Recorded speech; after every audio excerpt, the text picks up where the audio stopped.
வணக்கம். இஸ்ரேல் பாலஸ்தீன் வரலாறு அடுத்த பாகம். ஸோ இது வரைக்கும் பார்க்காதவங்க பிளேலிஸ்ட் கீழே டிஸ்கிரிப்ஷனில் கொடுக்குறேன், கண்டிப்பாக கேளுங்க. ஸோ இது வரைக்கும் நம்ம என்ன பார்த்தோம்னா, இஸ்லாமியர்கள் எப்படி இன்னைக்கு இருக்கிற அந்த ஜெருசலேமை கைப்பற்றினாங்க, ஜெருசலேமுக்குலாம் அவங்க எப்போ முதல் முறையாக நுழையிறாங்க, அது வரைக்கும் பார்த்தோம். இந்த எபிசோடில் நம்ம குறிப்பாக எதை பற்றி பேச போகிறோம்னா, சிலுவை போர் அப்படிங்கிற ஒரு போரை பற்றி. அதாவது உலக வரலாற்றில் மனிதனோட வரலாற்றிலே பார்த்தீங்கன்னா மிக மோசமான மதத்துக்காக நடந்த ஒரு யுத்தம்னா எல்லாராலையும் குறிப்பிடப்படுறது வந்து சிலுவை போர் தான். ஆங்கிலத்தில் குரூஷேட் அப்படின்னு அழைக்கப்படுது. ஸோ இந்த சிலுவை போர் எந்த இடத்துல ஆரம்பமாச்சு, இது எதுக்காக நடந்துச்சு, இந்த சிலுவை போருக்கும் ஜெருசலேமுக்கும் என்ன சம்பந்தம் அப்படிங்கிறதான் இந்த எபிசோடில் நம்ம டீட்டெயிலாக கேட்க போகிறோம். வாங்க வரலாறு பேசலாம்.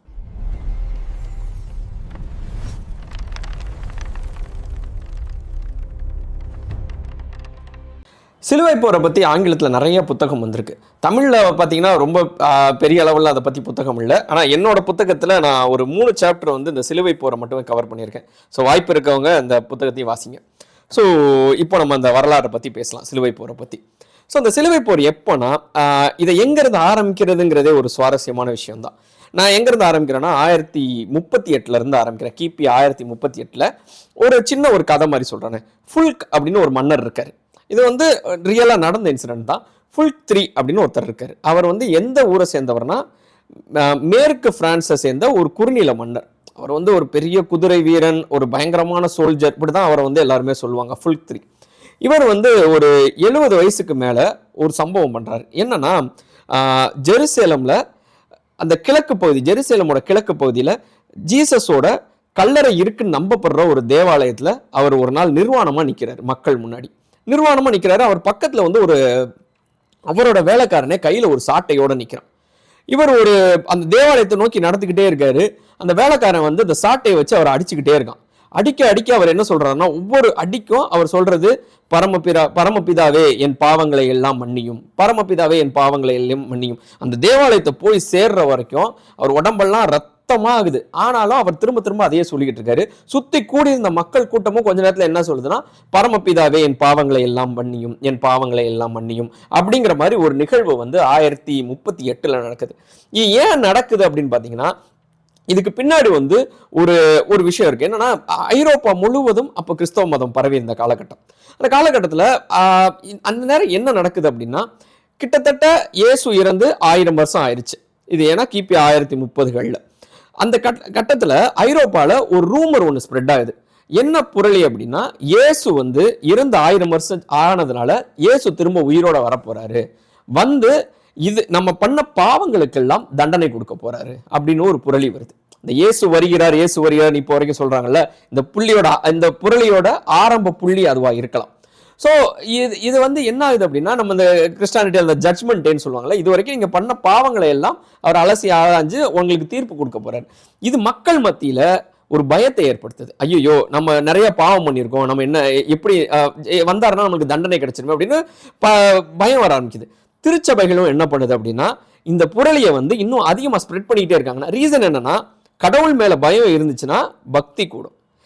ஸோ ஒரு மத குருமார்களுக்கு, திருச்சபைகளுக்கு மக்கள் பக்தியோட இருக்கிறதான அவங்களோட தேவை. அப்போ அதை என்ன பண்றாங்க அப்படின்னா, தொடர்ந்து அந்த ரூமரை வந்து இன்னும் எவ்வளோக்கு எவ்வளோ ஸ்ப்ரெட் பண்ண முடியுமோ அவங்களும் சேர்ந்து ஸ்ப்ரெட் பண்றாங்க.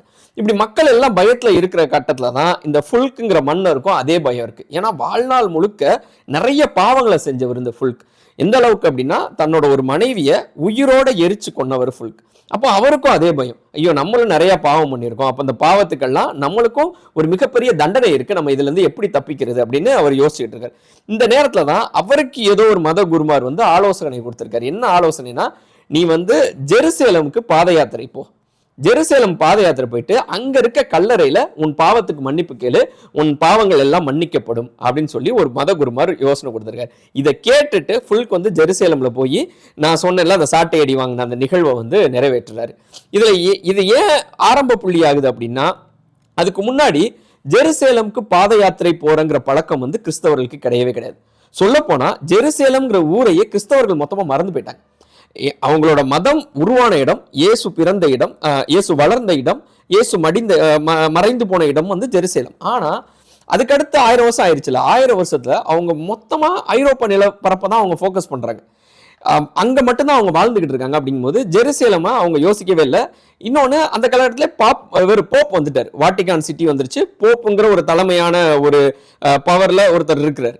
அப்போ மக்கள் எல்லாம் புனித நகரமா வாட்டிகான் சிட்டியையும் அங்க இருக்கிற திருச்சபைகளை இதை தான் பாக்குறாங்களே தவிர ஜெருசலேமை பத்தி மக்கள் யோசிக்கவே இல்லை.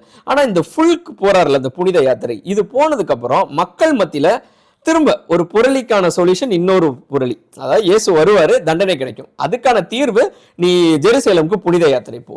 அப்ப என்ன பண்றாங்க, மக்கள் தொடர்ந்து புனித யாத்திரை போய்கிட்டே இருக்காங்க. ஸோ இப்போ புனித யாத்திரை போய்கிட்டு இருக்காங்களே ஜெருசலேம். அப்ப ஜெருசலேம் அந்த டைம்ல யார் கட்டுப்பாட்டுக்குள்ள இருக்கு அப்படின்னா பாத்திமா கலீஃபா அப்படிங்கிற ஒரு அரசோட கட்டுப்பாட்டுல இருக்கு. பாத்திமா கலீஃபா கிடையாது, செல்யூக் பேரரசு அப்படிங்கிற ஒரு துருக்கிய பேரரசு. ஸோ அந்த செல்யூக் பேரரசு யாரு, இதெல்லாம் எங்க இருந்து வந்துச்சு அப்படின்னு பாத்தீங்கன்னா, முதல்ல இந்த இஸ்லாம் அரசு அப்படிங்கிறது ஒண்ணுதான் இருந்துச்சு, கலீஃபா அப்படிங்கிற ஒரே ஒரு அரசு தான். அதுதான் உமர் இருந்தாரு, உமர் தான் ஜெருசலேமை கைப்பற்றுறாரு. ஆனா அவங்களுக்குள்ள ஒரு பிரிவு வருது இல்ல, சன்னி சியா அப்படிங்கிற அந்த பிரிவு வந்ததுக்கு அப்புறம் அது வந்து பல நூறு சின்ன சின்ன அரசா மாறிக்கிட்டே வருது. அதுல முக்கியமா பாத்திமா கலீஃபா, உமையா கலீஃபா, இப்படி நிறைய கலீஃபா இருக்கும். இதுல இந்த ஜெருசலேம் வந்து யார் கட்டுப்பாட்டுக்குள்ள இருந்துச்சுன்னா பாத்திமா கலீஃபா அப்படிங்கிற ஒருத்தவங்களோட கட்டுப்பாட்டுக்குள்ள தான் இருந்துச்சு. இந்த காலகட்டத்துல துருக்கியர்கள் அப்படின்னு ஒருத்தவங்க இருக்காங்க. துருக்கியர்கள் யார் அப்படின்னா, இப்போ நீங்க பாக்குறீங்களா டர்க்கி, துருக்கிங்கிற நாடு வந்து ஒரு இஸ்லாமிய நாடு, பெரும்பான்மையான மக்கள் வந்து இஸ்லாமிய மக்கள். ஆனா உண்மையிலே அந்த துருக்கியர்கள் வந்து இஸ்லாமியர்கள் கிடையாது. அவங்க எங்க இருந்து வந்தவங்கன்னா, மங்கோலியா இருக்குல்ல, இங்க சைனாக்கு மேல ஒரு நாடு இருக்குல்ல, மங்கோலியா நாடு, இந்த மங்கோலியா நாட்டில இருந்து போன ஒரு நாடோடி இனம் தான் துருக்கியர்கள். இந்த துருக்கியர்கள் வந்து அங்க போனதுக்கு அப்புறம் அங்க இருக்கிற இஸ்லாமிய மதம் அவங்களுக்கு ரொம்ப பிடிச்சு போய், அந்த கொள்கை அவங்களுக்கு பிடிச்சு போய் அந்த துருக்கியர்கள் இஸ்லாமிய மதத்துக்கு மாறுறாங்க. மாறினதுக்கு அப்புறம் அவங்களுக்குன்னு ஒரு அரசை உருவாக்கிக்கிறாங்க, அதுதான் செல்யூக் அரசு. அது கொஞ்ச நாளாக அது பெரிய ஒரு கிங்டம் ஆகுது. அது எந்த அளவுக்கு பெரிய கிங்டம் ஆகுதுன்னா, அந்த துருக்கியில இருந்து பாத்திமா கலீஃபாட்ட இருந்து ஜெருசலேமை கைப்பற்ற அளவுக்கு செல்யூக் பேரரசு வந்து பெரிய ஒரு கிங்டம் ஆயிருது. இதுக்கு இடையில உமர் முத ஜெருசலேமை கைப்பற்றும் போது ஒரு மத நல்லிணக்க கோட்பாடு சொன்னார்ல, நம்ம வந்து யூதர்களையும் கிறிஸ்தவர்களையும் சகோதரர்களா பார்க்கணும், அவங்களுக்கான மத சுதந்திரம் கொடுக்கணும், எல்லாத்தையும் சொன்னார்ல. பட் இவங்களுக்குள்ள இவ்வளவு பிரச்சனைகள் வர ஆரம்பிச்ச உடனே அந்த மத நல்லிணக்கத்தெல்லாம் காத்துல பறக்க விடுறாங்க இஸ்லாமியர்கள். அப்போ என்ன ஆகுதுன்னா, முஸ்லிம்ஸ் நான் முஸ்லிம்ஸ் அப்படின்னு பிரிக்கப்படுது. அந்த நான் முஸ்லிம்ஸ்ல கிறிஸ்டியன்ஸும் வருவாங்க, ஜியூஸும் வருவாங்க. அப்போ இந்த நான் முஸ்லிம்ஸ்க்குன்னு ஸ்பெஷல் டாக்ஸ் எல்லாம் போடுறாங்க. அதுல முக்கியமா திம்மிஸ் வரி அப்படின்னு சொல்லுவாங்க. இந்த வரிகள் எல்லாம் நான் முஸ்லிம்ஸ்க்கு அதிகமாகுது. அவங்களோட கோயில்களும் ப்ராப்பரா பராமரிக்கப்படல, யூத கோயிலும் சரி, கிறிஸ்தவ சர்ச்சுகளும் சரி. இந்த நேரத்துல தான் யூரோப்ல இருந்து மொத்த மக்களும் ஜெருசலேமுக்கு பாத யாத்திரை போறாங்க. அப்ப பாத யாத்திரை போற கட்டத்துல அங்க இருக்க மக்களுக்கெல்லாம் தன்னோட உறவுகள், அதாவது தன் மதத்தை சேர்ந்த கிறிஸ்தவர்கள் வந்து இரண்டாம் தர குடிமக்களா நடத்தப்படுறது, தங்களுடைய கோயில்கள், தங்களுடைய தேவாலயங்கள் வந்து ப்ராப்பரா வந்து மெயின்டைன் பண்ணல, இதெல்லாம் பார்க்கும்போது அவங்களுக்கு ரொம்ப வருத்தமா இருக்கு. அது எங்களோட புனித நகரம் ஜெருசலேம், சுத்தி அந்த ஜெருசலேம்ங்கிற ஒரு நிலத்தை நம்பிதான் இந்த எல்லா வரலாறும் இந்த பாலஸ்தீன் வரலாறு ஓடும். ஏன்னா மூணு மதத்துக்கும் அது புனித நகரமாய் போயிருது. யூதர்களுக்கு அது ப்ராமிஸ்டு லேண்டு, இஸ்லாமியர்களுக்கு அவங்க கடவுளுக்கு வந்து அந்த இது காட்சி கொடுத்த இடம் எல்லாமே வந்து அந்த இடத்துல ஜெருசலேம்ல இருந்து தான் ஆரம்பிக்குது. அதே மாதிரி மூன்றாவது மதத்துக்கு வந்து இயேசு வளர்ந்த இடம், இயேசு மறைந்த இடம் ஜெருசலேம். அப்ப எல்லாத்துக்கும் புனித நகரம் அதுதான்.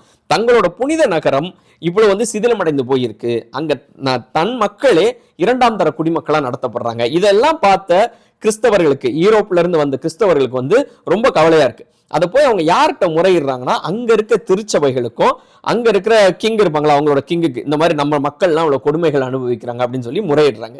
ஸோ இதை வந்து திருச்சபைகளும் இதுவும் கேட்டுக்குது. பட் இதுக்கு என்ன சொல்யூஷன் அவங்க யோசிச்சுக்கிட்டு இருக்காங்க. பட் இந்த நேரத்துல தான் எல்லாருக்கும் ஒரு வருத்தம் இருக்கு, ஜெருசலேம் வந்து இப்படி இருக்குன்ட்டு. பட் என்ன பண்ண முடியும், அது வேற ஒரு கிங்டம், நம்ம போய் சண்டையா போட முடியும் அப்படின்னு யோசிச்சுட்டு இருக்காங்க. பட் சண்டை போடலாம் அப்படிங்கிற ஒரு முடிவுக்கு யார் வர்றான்னா, அவங்களோட போப் வர்றாரு. போப் வந்து அப்போ அர்பன் 2 அப்படிங்கிற ஒரு போப் இருந்தார், அவங்க வாட்டிகான் சிட்டில போப் இருந்தார்.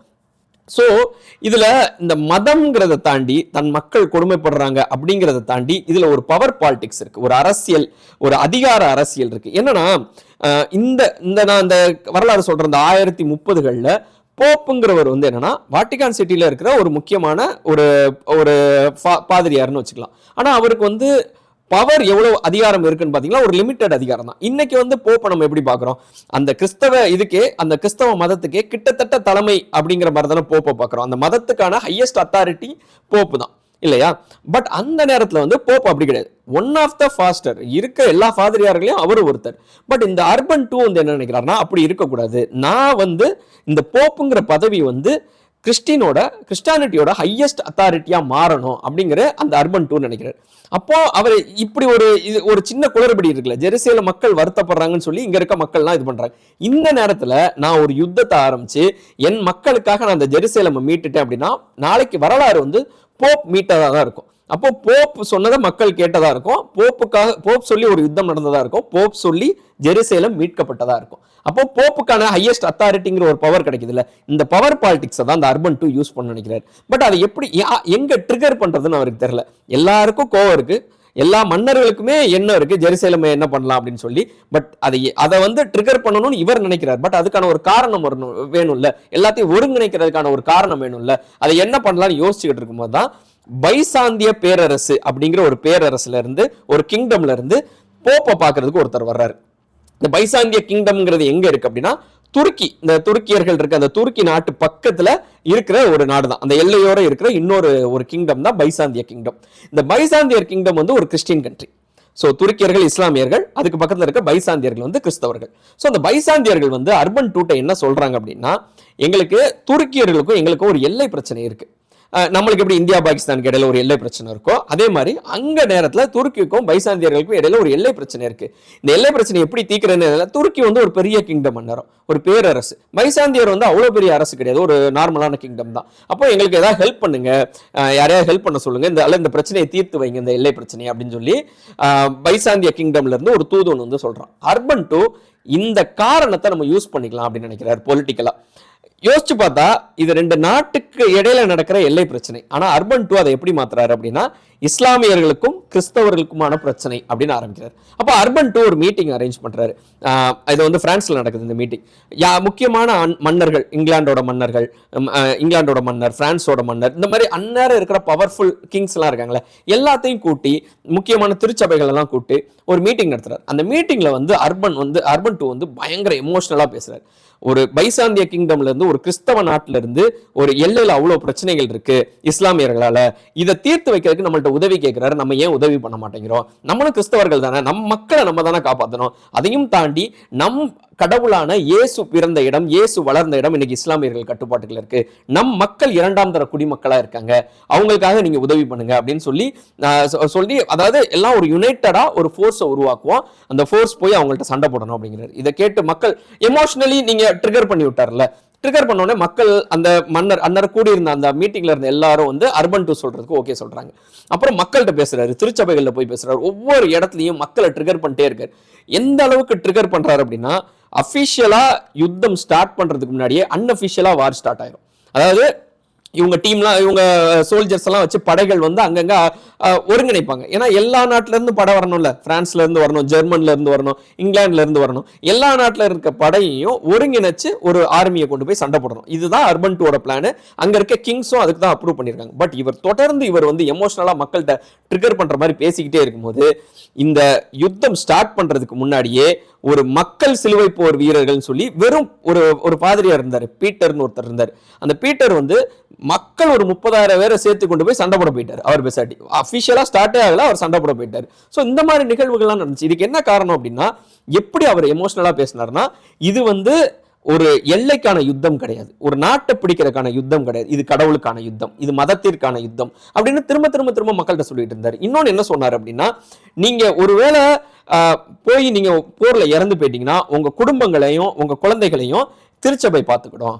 அதே மாதிரி இந்த மாதிரி ஒரு புனித காரியத்துக்கு வந்து நீங்க உங்க உயிரை இழந்தீங்கன்னா தலைமுறையா உங்க குடும்பம் நல்லா இருக்கும். இந்த மாதிரி எமோஷனலா என்னெல்லாம் சொல்ல முடியுமோ அவ்வளோத்தையும் அர்பன் 2 சொன்னாரு. எல்லா திருச்சபைகளும் சொல்ல ஆரம்பிச்சிச்சு. இது சிலுவை போர்னு ஆரம்பிக்கிறதுக்கு இன்னைக்கு சிலுவை போர் தானே சொல்லப்படுது. இது சொல்லப்படுறதுக்கும் காரணம் என்ன அப்படின்னா, இந்த அர்பன் மக்கள்கிட்ட போய் பேசும்போது இது ஒரு நாட்டுக்கான யுத்தம் இல்ல, ஒரு நிலத்துக்கான யுத்தம் கிடையாது, மதத்திற்கான யுத்தம்ங்கிறத நீங்க நிரூபிக்கிறதுக்காண்டி ஒரு கையில வாழும் இன்னொரு கையில சிலுவையும் ஏந்திட்டு தான் நீங்க சண்டை போடணும் அப்படிங்கிறாரு. சோ அபிஷியலா ஸ்டார்ட் ஆகிறதுக்கு முன்னாடி ஒரு மக்கள் சிலுவை போர் வீரர்களுக்கு போய் சண்டை போட ஆரம்பிச்சிடறாங்க. போற வழியிலலாம் அவங்க என்ன பண்றாங்க, அங்கங்க கலவரம் நடக்குது, அங்கங்க கலகம் நடக்குது. இது வந்து துருக்கி நாட்டுக்கு போய் சேர்றதுக்கு முன்னாடி இந்த 30,000 வீரர்களும் வீழ்ந்து போயிடுறாங்க. இந்த மக்கள் சிலுவை போர் வீரர்கள் வீழ்ந்து போயிடுறாங்க. இதுல என்ன கொடுமைன்னா, இந்த சண்டை யோசிச்சு பார்த்தீங்கன்னா இஸ்லாமியர்களுக்கும் கிறிஸ்தவர்களுக்கும் நடக்கிற சண்டை தான். ஆனால் இந்த மக்கள் சிலுவை போர் வீரர்கள் என்ன பண்ணுவாங்கன்னா, போகிற வழியில் ரைன் ஒரு நதி இருக்கும் ஜெர்மனியில், அந்த நதி கிட்ட இருக்க யூதர்கள் எல்லாம் கொல்லுவாங்க. மொத்தமாக ஒரு 2000 யூதர்கள் அங்கே வாழ்ந்துகிட்டு இருப்பாங்க. 2000 யூதர்களையும் கொல்லுவாங்க. இதில் கொடுமை என்னன்னா, அந்த யூதர்களை கொல்லும் போது காப்பாத்துறதுக்கு யார் வருவான்னா, அந்த அந்த ஊரில் இருக்கிற கிறிஸ்தவர்கள் வருவாங்க. கிறிஸ்தவ ஃபாதிரியார்கள்லாம் வருவாங்க அந்த யூதர்களை காப்பாத்துறதுக்கு. அவங்களையும் இந்த மக்கள் சிலுவை போர் வீரர்கள் கொள்ளுவாங்க. கண்மூடித்தனமா அவங்க ஒரு ப்ராப்பர் ஆர்கனைசேஷன், ஒரு ஆர்கனைஸ்டு ஃபோர்ஸா இல்லாம போய் சண்டை போட்டு வீழ்ந்து போயிடுவாங்க.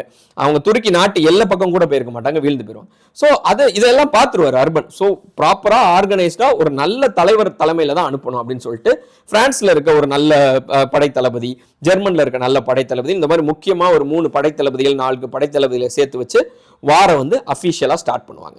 ஸோ அந்த அஃபிஷியலா அந்த வார் ஸ்டார்ட் ஆனதுக்கு அப்புறம் நேரா எங்க போவாங்கன்னா, அந்த துருக்கி எல்லையில தான் சண்டை நடக்கும். ஸோ இந்த சண்டை நடக்கும்போது இதுல ரொம்ப ஒரு டிராமட்டிக்கான ஒரு நாடகத்தன்மையான ஒரு சண்டை எந்த இடத்துல நடக்கும்னா, அந்தியோக்கியா அப்படின்னு ஒரு நகரம் இருக்கும் துருக்கியில. அது உண்மையில ரொம்ப சுவாரஸ்யமா இருக்கும். அந்த நகரத்தை கைப்பற்றினதெல்லாம் முதல் சிலுவை போர். இதுதான் முதல் சிலுவை போர்னு அழைக்கப்படுது. அந்த அந்தியோக்கியா நகரம் வந்து துருக்கியில இருக்க ஒரு முக்கியமான நகரம். துருக்கி வந்து ஒரு பெரிய கிங்டம். ஆனா அந்த அந்தியோக்கியாவை வீழ்த்திட்டோம் அப்படின்னா துருக்கி வந்து அதுக்கடுத்து ஓரளவு வீழ்ந்துரும். அவ்வளவு இம்பார்ட்டன்டான சிட்டி அந்தியோக்கியா. அந்த அந்தியோக்கியாவை பிடிக்கவே சிலுவை போர் வீரர்களால் முடியவே முடியாது. என்ன பண்ணுவாங்கன்னா, அதை சுத்தி வளைச்சிருவாங்க. பட் அந்த சுத்தி வளைச்சா நீங்க லிட்டரலா நம்ப மாட்டீங்க, 1 வருஷம் ஜஸ்ட் அந்த கோட்டையை சுத்தி நிற்பாங்க. அந்த கோட்டைக்குள்ள இவங்களால போகவே முடியாது. பட் அதை என்ன சொல்லுவாங்கன்னா, கைப்பற்றுறதல் அப்படின்னு சொல்லுவாங்க. அதாவது நீங்க வந்து கோட்டையை வந்து முற்றுகையிடுதல், அதான் சரியான வார்த்தை, முற்றுகையிடுவாங்க. முற்றுகையிட்டு கோட்டைக்கு வெளியே இவங்க வெயிட் பண்ணிக்கிட்டே இருப்பாங்க. அவங்க என்னைக்கிடா அந்த கதவை திறப்பாங்க, நம்ம உள்ள போய் சண்டை போடலான்ட்டு. அவங்க கதவை திறக்கவே மாட்டாங்க. இந்த முற்றுகையிடுதல் வந்து எதை டிபெண்ட் பண்ணி இருக்கும்னா, உள்ள இருக்கிறவனுக்கு தேவையான ஃபுட் இருக்கணும். 1 வருஷம் இவனை ஹோல்ட் பண்ணி வச்சிருக்கானா, 1 வருஷத்துக்கான ஃபுட் அவனுக்கு இருக்கணும். வெளியே இருந்தா அவனால ஃபுட் கொண்டு வர முடியாது. அப்போ அதுக்கான தேவைகள் வந்து உள்ள அந்த சிட்டிக்குள்ள இருக்கணும். அது மாதிரி வெளியே இருக்கிறவன் 1 வருஷம் இருக்கானா, இவனுக்கும் அதுக்கான தேவைக்கான ஃபுட் இருக்கணும். ஸோ இந்த மாதிரி ஒரு மோசமான ஒரு வருஷம் இந்த பக்கம் இவங்களும் மேனேஜ் பண்ணுவாங்க, உள்ள இருக்கவங்களும் மேனேஜ் பண்ணுவாங்க. பட் வரலாற்று ஆய்வறிஞர்கள் என்ன மென்ஷன் பண்றாங்க அப்படின்னா, அந்த 1 வருஷம் அந்த கடைசி காலகட்டங்களில் அந்தியோக்கியால பிரச்சனை இல்லை, இன்னும் 1 வருஷம் கூட அவங்க மேனேஜ் பண்ணியிருப்பாங்கன்னு தான் சொல்லப்படுது. ஆனால் இந்த சிலுவை போர் வீரர்களுக்கு என்ன பிரச்சனை ஆயிடுச்சுன்னா, ரேஷன் பிரச்சனை, ஃபுட்டு பிரச்சனை வர ஆரம்பிக்குது. ஃபுட்டு பிரச்சனை ஆனோடனே அதை சில அது எந்த அளவுக்கு உண்மைன்னு தெரியல, அது விவாதத்துக்கு உட்பட்டது தான். என்ன சொல்றாங்கன்னா, இந்த சிலுவை போர் வீரர்கள் அவங்களே ஒவ்வொருத்தராக அடிச்சு அந்த வீரர்களே சாப்பிட்டுக்கிட்டாங்க, ஒரு கேனிபல்ஸ் மாதிரி அப்படின்னு நடந்துச்சுன்னு சில வரலாற்று ஆய்வர்கள் வந்து விவரிக்கிறாங்க. ஸோ இந்த மாதிரி அந்தியோக்கியா கோட்டையை வந்து இவங்களால தகர்க்கவே முடியாது, முற்றுகையிட்டு உள்ளே போக முடியாது. இந்த நேரத்தில் அந்தியோக்கியால இருந்த ஒரு துரோகி, அவங்கள பொறுத்த வரைக்கும் அவன் துரோகி, ஃபெரோஸ் அப்படின்னு ஒருத்தன், அங்க இருக்க கவர்னருக்கும் அவனுக்கு ஏதோ ஒரு பிரச்சனை. அவன் வந்து என்னன்னா ஒரு கோட்டை தளபதி, அந்த கேட்டை மேனேஜ் பண்ற ஒரு முக்கியமான ஆளு. அவன் வந்து நைட்டோட நைட்டா கேட்டை திறந்து விட்டுருவான். கேட்டை திறந்து விட்டோம்னா இவங்க உள்ள போயிருவாங்க. உள்ள போய் அங்க ஒரு பெரிய வார் நடக்கும். வார் நடந்து இவங்க ஜெயிச்சிருவாங்க, கிட்டத்தட்ட ஜெயிச்சிருவாங்க. பட் இவங்க டயர்டா தான் இருப்பாங்க. ஜெயிச்சிட்டோம் அப்படின்னு சொல்லி சந்தோஷமா இருக்கிற டைம்ல இன்னும் துருக்கி வந்து ஒரு பெரிய கிங்டம் தானே, நான் ஃபர்ஸ்டே சொல்லியிருக்கேன்ல. இன்னொரு ஒரு படைத்தளபதி, ஃபெர்கோன்னு ஒரு படைத்தளபதி, அவன் என்ன பண்ணுவான்னா இவங்களை சுத்தி வளைச்சிருவான், இவங்களை முற்றுகையிட்டுருவான். ஸோ இவங்களுக்கு என்ன பண்றதே தெரியாது, நில குறைஞ்சு போயிடுவாங்க. அவ்வளவுதான், நம்ம செத்து போயிடுவோம். கிட்டத்தட்ட எல்லாரோட மனநிலை சிலுவை போர் வீரர்கள் வந்து நம்ம வீழ்ந்துட்டோம் இப்படின்னு நினைச்சிட்டு இருப்பாங்க. இப்போ ஒரு ஃபாதரியார் வருவார், அவர் பேர் வந்து பீட்டர் பெத்லஹோம் அப்படின்னு ஒருத்தர் வருவார். அவர் என்ன பண்ணுவார் அப்படின்னா, வேகமா ஓடிட்டு ஒரு குகைக்குள்ள இருந்து ஒரு ஈட்டியை தூக்கிட்டு வருவார். தூக்கிட்டு வந்து I got a holy lands அப்படின்னு ஓடிவார். அதாவது புனித ஈட்டி என் கையில் கிடைத்து விட்டது அப்படின்பாரு. என்ன சொல்லுவார் அப்படின்னா, இயேசுநாதர் வந்து சிலுவையில் அறையப்படுவார்ல, சிலுவையில் அறையப்படும் போது அவர் உயிரோட இருக்காரா இல்லையான்ட்டு கடைசி அந்த ஈட்டியை வச்சு குத்துவாங்க. அதுலதான் அவர் கடைசி அவர் உயிர் பிரியிற மாதிரி சொல்லப்படும். அந்த அவர் கடைசியா குத்துன அந்த ஈட்டி இருக்குல்ல, அந்த ஈட்டி வந்து தன் கையில கிடைச்சிருச்சு அப்படின்னு சொல்லி அந்த பாதிரியார் சொல்லுவார். அதை என்ன சொல்லுவார்னா, நைட்டு கனவுல வந்து எனக்கு இயேசுநாதர் வந்துட்டு இந்த குகையில வந்து என்னோட புனித ஈட்டி இருக்கு, என்ன கொல்ல புனித ஈட்டி கிடைக்குது, அந்த புனித ஈட்டி உங்க கையில கிடைச்சிருச்சுன்னா நீங்க வெற்றி பெற்றுவீங்க அப்படின்னு சொன்னதா இவர் வந்து சொல்லுவார். ஆனா யோசிச்சு பாத்தீங்கன்னா, இயேசுநாதர் கொல்லப்பட்ட இடம் பாத்தீங்கன்னா ஜெருசலேம்ல இருந்து கிட்டத்தட்ட 1000 கிலோமீட்டர் தள்ளி இருக்க துருக்கியில சண்டை நடந்துட்டு இருக்கு. பட் அவர் சொல்லுவாரு, பட் அந்த சிலுவை போர் வீரர்களும் அதை நம்பிடுவாங்க. இது என்னன்னா, ஒரு சைக்காலஜிக்கலா அவங்கள வந்து மோட்டிவேட் பண்ற மாதிரி. ஏன்னா வீழ்ந்து போயிடுவோம் நினைக்கும் போது இப்படி ஒரு மோட்டிவேஷன் கிடைச்சோன்னே, அதாவது கடவுளே நம்ம கூட தான் இருக்கிறாருன்னு ஒரு நம்பிக்கை வருது. அந்த நம்பிக்கையோட சண்டை போடுறாங்க, அந்த ஃபெர்கோவோட படையை வந்து மொத்தமா வீழ்த்துறாங்க. ஸோ அந்தியோக்கியா வீழ்ந்தோடனே கொஞ்சம் கொஞ்சமா துருக்கி வீழ ஆரம்பிக்குது. அதுக்கப்புறம் அப்படி கொஞ்சம் கொஞ்சமா உள்ள போய் ஒரு கட்டத்துல ஜெருசலேமையும் கைப்பற்றுறாங்க. இந்த நேரத்துல ஜெருசலேம் யாரு திரும்ப என்ன ஆயிரும்னா, இங்க துருக்கி இந்த பக்கம் சண்டை போட்டுட்டு இருக்கப்போ துருக்கிட்ட இருக்க அந்த செல்யூக் பேரரசிட்ட தானே அந்த ஜெருசலேம் இருக்கு, அந்த ஜெருசலேமை அந்த பாத்திமா கலிஃபா அந்த கிங்டம் வந்து பிடிச்சிருவாங்க. ஸோ இவங்க உள்ள போற டைம், இந்த சிலுவை போர் வீரர்கள் உள்ள போற டைம் வந்து ஜெருசலேம் வந்து பாத்திமா கலிஃபாட்டா இருக்கும். அவங்களையும் வீழ்த்தி அந்த ஜெருசலேமும் வந்து கிறிஸ்தவர்களுக்கான ஊரா வந்து அறிவிச்சிருவாங்க சிலுவை போர் வீரர்கள். ஸோ இது நடக்கிறதுக்குள்ள என்ன நடந்திருக்குன்னா, பல லட்சம் மக்கள் கொல்லப்பட்டிருப்பாங்க. ஒன்ஸ் அந்தியோக்கியாவை வீழ்த்திட்டு அவங்க ஜெருசலேம் போற வழியிலலாம் இஸ்லாமியர்களையும் யூதர்களையும் கொலை பண்ணிக்கிட்டே இருப்பாங்க. ஸோ ஒரு மிக மோசமான யுத்தம், எல்லா பக்கமும் ரத்த வெள்ளங்களா இருக்கிற அளவுக்கு ஒரு மோசமான யுத்தமா இது சொல்லப்படுது. இப்படி போய் பல லட்சம் மக்கள் கொன்னுட்டு இவங்க இதை பிடிச்சிடுறாங்க. இதை பிடிச்சு ஜெருசலேமை பிடிச்சிடுறாங்க முதல் சிலுவை போர் முடிஞ்சதுக்கு அப்புறம். ஆனா இஸ்லாமியர்கள் அடுத்து திரும்ப வருவாங்கல்ல, அவங்க நாட்டை திரும்ப மீட்கணும்னு அவங்க நினைப்பாங்கல்ல. அப்படி மீட்குவதற்கு கொஞ்ச நாள் கழிச்சு வந்தவர் தான், அவர் பேர் வந்து சலாவுதீன் அய்யூப் அப்படின்னு ஒருத்தர். இந்த சலாவுதீன் யார் அப்படின்னா, எகிப்துல இருக்கிற ஒரு கவர்னர். அப்படி கொஞ்சம் கொஞ்சமா ஒரு படை வீரரா இருந்து கவர்னரா இருந்து படை தளபதியாகி அந்த மாதிரி ஒரு போஸ்ட்ல வந்தவர். அந்த நேரம் அங்க இருக்க கலீஃபா செத்து போனப்போ அவருக்கு வாரிசு இல்லாதனால இவர் கலீஃபா ஆகிறார் எகிப்துல. ஸோ இவர் வந்து இந்த சலாவுதீன் வந்து பயங்கர திறமையான ஒரு வீரர், ஒரு நல்ல ஒரு மன்னர். அப்போ இவர் வந்து ஜெருசலேமை பிடிக்கிறதுக்கு வர்றாரு. இவர் அவரோட படையை கூட்டு வந்து ஜெருசலேமை பிடிக்கிறார். இதுதான் இரண்டாம் சிலுவை போர். ஸோ இந்த இரண்டாம் சிலுவை போர்ல இஸ்லாமியர்கள் ஜெயிச்சிடுறாங்க. சலாவுதீன் வந்து ஜெருசலேமை கைப்பற்றுறாரு. பட் சலாவுதீன் எப்படிப்பட்டவர் அப்படின்னா, அவர் ரொம்ப நல்லவர். ஸோ எந்த அளவுக்கு நல்லவர் அப்படின்னா, இந்த இரண்டாம் சிலுவை போர்ல வந்து இவங்க ஜெயிச்சிட்டாங்க. ஜெயிச்ச உடனே முதல் சிலுவை போர்ல கிறிஸ்தவர்கள் ஜெயிச்ச உடனே அங்க இருக்க இஸ்லாமியர்கள்லாம் கொடுமைப்படுத்துவாங்க, இஸ்லாமியர்கள்லாம் அங்க இருந்து துரத்தி விடுவாங்க. பட் இவர் என்ன பண்ணுவாரு, அப்போ ஆப்வியஸ்லி அந்த படை வீரர்களுக்குலாம் என்ன பயம் இருக்கும், நம்ம இவங்க மக்களை கொண்டுட்டோம், இஸ்லாம் மக்களை கொண்டுட்டோம், இப்போ இரண்டாம் சிலுவை போர்ல நம்ம தோத்துட்டோம். அப்போ என்ன பண்ணுவாரு, அவர் என்ன பண்ணுவாரு, அவங்க மன்னர் நம்மளை கொன்றுவாரு, நம்மளை கழுவேற்றுவாரு, இப்படிதானே பயம் இருக்கும். ஆனா சலாவுதீன் என்ன பண்ணுவார்னா, எல்லாரையும் கூப்பிட்டு எல்லாரையும் அரெஸ்ட் பண்ணிட்டு வந்துருவாங்க, எல்லா படை வீரர்களையும் அரெஸ்ட் பண்ணிட்டு வந்துருவாங்க. சலாவுதீன் எல்லாரையும் மேலே எங்கேயும் பார்ப்பார், பார்த்துட்டு எல்லாரையும் விடுதலை பண்ணிருங்க அப்படிம்பாரு. இவங்க படைத்தளபதிகளுக்கே ஷாக்கா இருக்கும், இவங்க நம்ம மக்களை எவ்வளவு கொடுமைப்படுத்திருக்காங்க, நீங்க விடுதலை பண்ணுன்னு சொல்றீங்க, இல்ல விடுதலை பண்ணுங்க பாவம் அவங்க அப்படின்னு சொல்லி விடுதலை பண்ண சொல்லுவாரு. விடுதலை பண்ண சொல்லும் போது திரும்ப யோசிப்பார், யோசிச்சுட்டு இல்ல விடுதலை பண்ணுங்க, பட் அவங்கள்ட்ட ஒரு அமௌண்ட் வாங்கிட்டு, இந்த பெயில் அமௌண்ட் வாங்குவோம்ல அதே மாதிரி ஒரு அமௌண்ட்டை வாங்கிட்டு விடுதலை பண்ணுங்க அப்படிம்பாரு. சரின்ட்டு உங்க படைத்தளபதியில் ஓகே. திரும்ப கொஞ்ச நேரம் கழிச்சு சொல்லுவார், இல்ல பெயில் அமௌண்ட் வாங்குவீங்கன்னா அவங்கள்ட்ட எங்க அமௌண்ட் இருக்கும், நம்ம தான் அவங்கள காசு இருக்காதுல்ல, அவங்க படை வீரர்கள் நம்மள அவங்கள பிடிச்சு வச்சிருக்கோம், அவங்கள்ட்ட எங்க காசு இருக்கும், சரி என்னோட கஜானால இருந்து எடுத்து அவங்களுக்கு பெயில் அமௌண்ட் நீங்களே கட்டிருங்க. ஒருவேளை கஜானால காலியா போச்சு அப்படின்னா உங்க கை காசு போட்டு நீங்களே பெயில் அமௌண்ட் கட்டுங்க அப்படிம்பாரு. சுத்தி இருக்கவங்களுக்குலாம் அவ்வளவு ஷாக்கா இருக்கும். ஏன்னா அந்த அளவுக்கு எதிரிகளுக்கு கூட ஒரு மனிதாபிமானம் காட்டணும்னு நினைக்கிற ஒரு நல்லவர் தான் சலாவுதீன். ஸோ இதுல என்னன்னா, இதுல தோத்து போன எல்லா சிலுவை போர் வீரர்களையும் கொண்டு போய் அவங்க நாட்டு எல்லையில பத்திரமா கொண்டு போய் விட்டுட்டு வர்றதோட வேலை வந்து யாரோட வேலைன்னா சலாவுதீன் படையோட வேலை. ஸோ இந்த அளவுக்கு நல்லவராக இருந்தார். இந்த இரண்டாம் சிலுவை போர் முடியும் போதே அங்க இருக்கிற மன்னர்கள், ஐரோப்பாவில் இருக்க மன்னர்களுக்கு வந்து போதும், இத்தனை லட்சம் மக்கள் செத்து போறாங்க, இந்த யுத்தம் போதும், சலாவுதீன் வேற ரொம்ப நல்லவரா இருக்காரு. இதுல வந்து இந்த பிரான்ஸ் நாட்டு மன்னர் நினைக்கிறேன், பிரான்ஸா இங்கிலாண்டான்னு தெரியல, எனக்கு கரெக்டா மறந்து போச்சு. இங்கிலாந்தோட மன்னர் வந்து தன்னோட தங்கச்சியை வந்து சலாவுதீனுக்கு கல்யாணம் பண்ணி வச்சிடலாம், கல்யாணம் பண்ணி வச்சுட்டு ஒரு நல்ல ரிலேஷன்ஷிப் உருவாக்கிக்கலாம், எதுக்கு நம்ம சண்டை போட்டுட்டு அப்படின்னு நினைப்பாரு. பட் அப்ப இருக்க போப் என்ன பண்ணுவாருன்னா, இல்ல சண்டை கண்டினியூ ஆகணும், ஏன்னா இந்த சண்டை நடந்தாதான் அவங்களோட அதிகாரத்தை வந்து அவங்க நிலைநிறுத்த முடியும். அவங்க அந்த எப்படி சொல்றது, ஒரு அந்த தீ எரிஞ்சுக்கிட்டே இருந்தாதான் அவங்க குளிர் காய முடியும் அப்படிங்கிற ஒரு சூழ்நிலை தான் அந்நேரம். அதனால அவங்க தொடர்ந்து அவங்களை ட்ரிகர் பண்ணிக்கிட்டே இருப்பாங்க அடுத்த யுத்தம். ஸோ சலாவுதீன் சாகுற வரைக்கும் ஜெருசலேம் ரொம்ப நிம்மதியா இருக்கும். சலாவுதீன் வந்து கிட்டத்தட்ட மத நிலநடுக்கத்தையும் இது பண்ணுவார், இவங்களெல்லாம் பிரதர்ஸா ட்ரீட் பண்ணுங்க, யூதர்களை கிறிஸ்தவர்களை பிரதர்ஸா ட்ரீட் பண்ணுங்கிறதையும் சலாவுதீன் மென்ஷன் பண்ணுவார். ஒன்று சலாவுதீன் செத்ததுக்கு அப்புறம் இங்கே ஒரு பவர்ஃபுல் லீடர் வரமாட்டாங்க. பவர்ஃபுல் லீடர் வரலன்னு திரும்ப மூன்றாம் சிலுவை போர். இந்த மூன்றாம் சிலுவை போர் நடக்கும் போதெல்லாம் அங்க என்ன ஐரோப்பியால என்ன ஆயிருமா, சலிப்பு வந்துடும். அங்க இருக்கிற நான் ஏற்கனவே அந்த நாட்டு மன்னர்கள் என்ன முடிவு எடுத்துட்டாங்க, வேண்டாம் போதும் தானே, திரும்பியும் அதே தான், பேருக்கு போப் கேட்கிறாருன்னு கொஞ்சம் பேர் அனுப்புறது, திறமை இல்லாத வீரர்களா அனுப்புறது அப்படின்னு சொல்லி அவங்களும் சலிப்போட தான் சண்டை போட்டுட்டு இருந்தாங்க. பட் போப் மட்டும் இதை கண்டினியூ பண்ணிக்கிட்டே இருப்பார் அடுத்த ஒரு சிலுவை போர். பட் அந்த முதல் சிலுவை போருக்கு அப்புறம் எந்த சிலுவை போர்லையும் கிறிஸ்தவர்கள் வந்து ஜெருசலேமை கைப்பற்றல. கிட்டத்தட்ட 200 வருஷம் நடந்துச்சு இந்த சிலுவை போர். எத்தனை போர் நடந்துச்சுன்னா 9 சிலுவை போர் நடந்துச்சு. முதல் சிலுவை போர், இரண்டாம் சிலுவை போர்னு 9 சிலுவை போர் நடந்துச்சு. இந்த 9 சிலுவை போர்ல சில இஸ்லாமிய நகரங்களை கைப்பற்றினாங்க, பட் ஜெருசலேம் கிட்ட அவங்களால வரவே முடியல. இந்த 9 சிலுவை போர்லையும் 200 வருஷத்துல லட்சக்கணக்கான கோடிக்கணக்கான மக்கள், இஸ்லாமியர்கள், கிறிஸ்தவர்கள் எல்லாரும் தான், குறிப்பா சம்பந்தமே இல்லாம யூதர்கள் எல்லாரும் கொடூரமாக கொல்லப்பட்டாங்கன்னே சொல்லணும். ஸோ ஒரு அதிகார அரசியல், ஒரு அதிகார போதை, ஒரு அதை ஒரு காரணம், அது ஒரு பின்னாடி அதை ஒரு காரணமா வச்சு, பிஹைண்ட் த ஸ்கிரீன் அதை ஒரு காரணமா வச்சு, முன்னாடி மதம்ங்கிற விஷயத்தை காட்டி தொடர்ந்து மக்களை சண்டையிட்டுக்கிட்டே வச்சுட்டு இருந்த ஒரு விஷயம் தான் அந்த சிலுவை போர்.